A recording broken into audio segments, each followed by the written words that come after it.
Welcome back to The Greater You. I always love doing these videos. It gives me a chance to get some clarity, which is our topic for the day. Remember to like and subscribe and turn on your notification bell.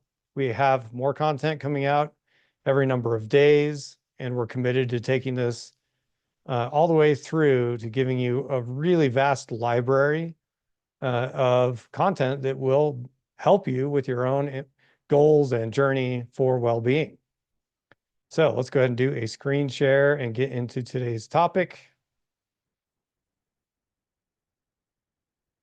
Ooh, this is a good one. Everyone sit back and take some deep breaths. Clarity. This is our topic today, developing clarity. This is the Greater You's 7 steps for developing clarity. So the first thing, so why clarity? Let's talk about the background here. You and I know that life is pretty busy. We're busy with work and school sometimes, and family and learning and education, entertainment, vacations, all the things. I mean, we've got lots of stuff going on. Sometimes we're just fighting to survive every day, and we don't have time for anything but work and survival type of stuff. Amidst all that, generally speaking, there's a lot of distractions that come in through technology, right? Our phones are throwing notifications at us all the time. The emails are coming in, there's work demands. We all know that. So creating moments of clarity is an essential part of our well-being. So that's why these 7 steps have been developed to help you have moments of clarity that can help you calm your mind, calm your heart, your soul, your body, and set the stage for clarity to be developed around the things that matter most to you. Okay, so the first step here is to remove distractions. So if you're going to do this exercise, go through this video and learn it first, and then do it on your own without having your technology bugging you. Whatever the distractions are, we need to have times and places in our time and in our lives where we are away from all sorts of distractions. Could this be a hiking trail? Could this be going to a religious establishment like a temple or a shrine? Could this be going to a favorite room in your house where there aren't people bugging you, or a favorite location at a park? Find a spot where you can remove distractions of any sort. You know, put your do not disturb on, silence, or even turn off your phone. The second thing is to create a safe and thoughtful environment around that. So where's your peaceful place? Not only are you removing the distractions, but then going to a place or making the place that you're at that peaceful place. So you want the environment to be a peaceful, safe place to do this, and you want that environment to not have the distractions. So that's step 1 and step 2. Find a place, get rid of distractions, right? For those that are, temple going people or whatever, going to religious establishments, places where you can go in and it's quiet and it's thoughtful, that can be great.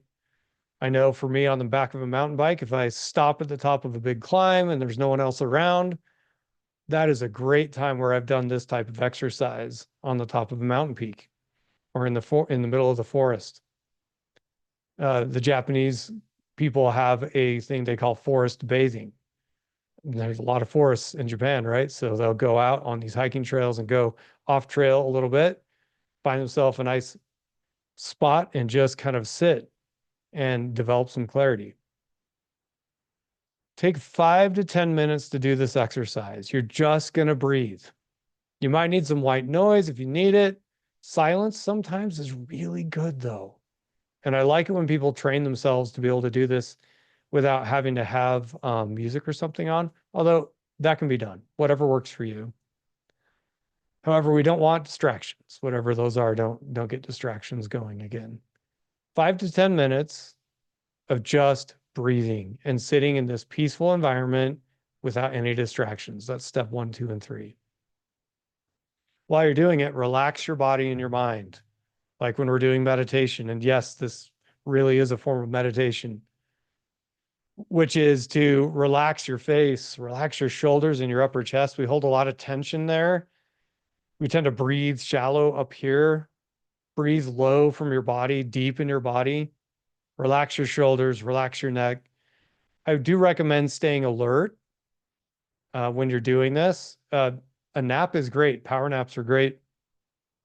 And they can maybe help develop clarity too, and they have their usefulness.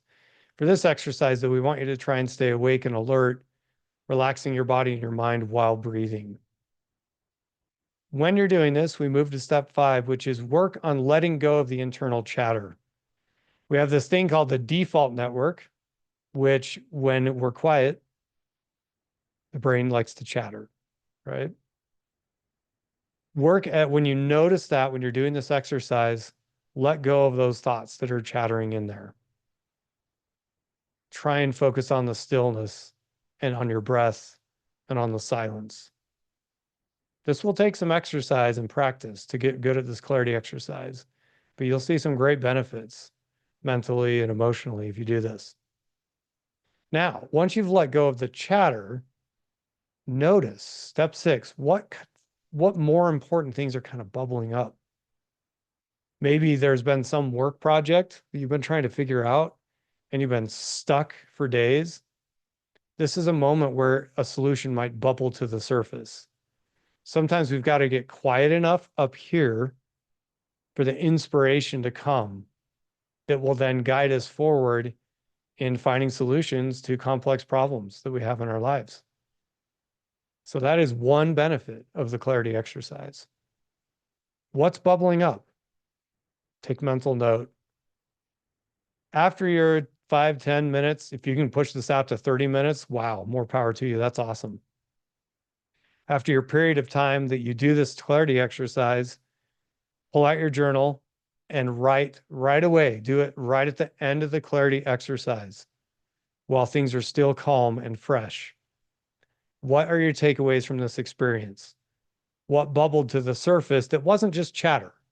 Wasn't thinking, oh, I need to do the dishes. I need to push the laundry through. Not that stuff. What's the more important stuff that bubbled to the surface? Is there a friend that you just felt an impression that you need to reach out to, that you'd kind of been pushing that back because you've been so busy with work? And when you got clarity, their face popped into your mind. Call them, text them, let them know you love them.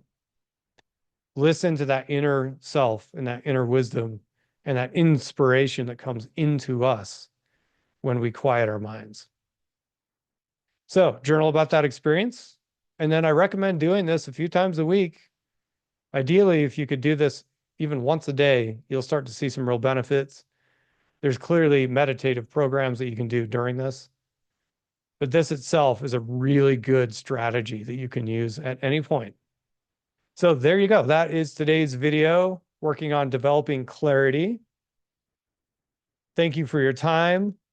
That's us at The Greater You. We always have more to bring. I hope that your life is being filled with health and well-being. And we're certainly going to do our best to help with that. So we'll talk to you soon. Thank you for your time.